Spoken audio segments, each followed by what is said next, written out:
tym filmiku chciałabym Wam pokazać, jak zrobić śliczne niebieskie pudełeczko vintage techniką dekupażu.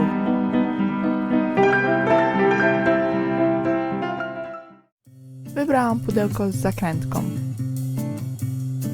Najpierw zabieram się za dokładne oszlifowanie pudełka, tak aby było matowe, a potem pomalowanie go białą farbą jako podkład.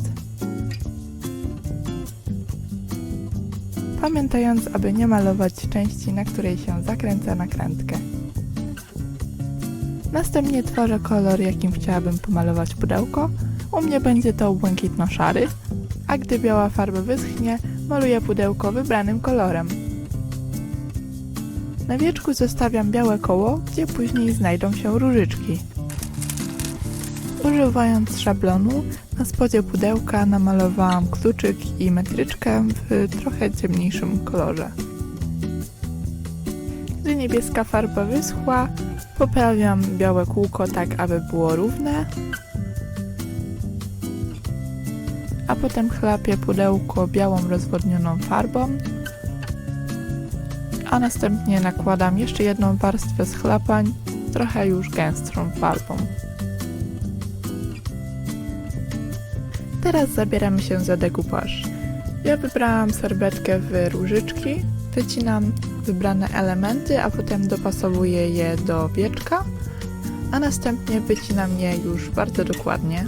I oczywiście ściągam spodnie dwie warstwy i zostawiam tylko tą wierzchnią ze wzorem i przy pomocy kleju do dekupaż przyklejam różyczki do wieczka, uważając, żeby być bardzo delikatnym, w szczególności przy tych małych elementach.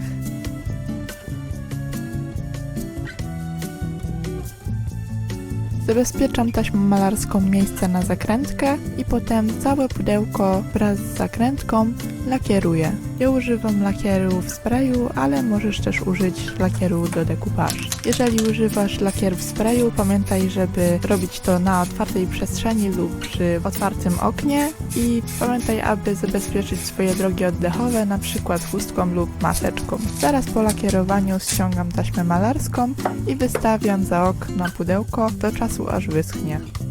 Do ozdobienia wieczka używam masy super lekkiej lub piankoliny. Myślałam nad różnymi sposobami, ale na koniec wybrałam różyczki. Są one bardzo proste w wykonaniu. Po prostu biorę kawałek masy, formuję pasek, rozgniatam go, a potem zwijam na różne sposoby.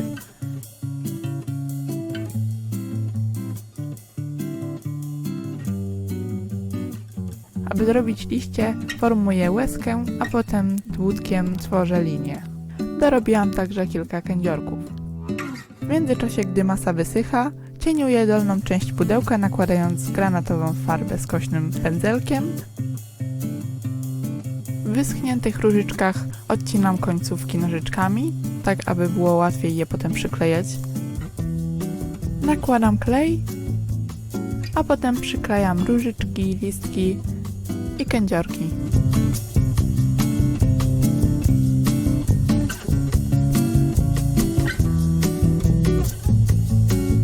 Aby dodać jeszcze więcej delikatności, przyklejam parę perełek.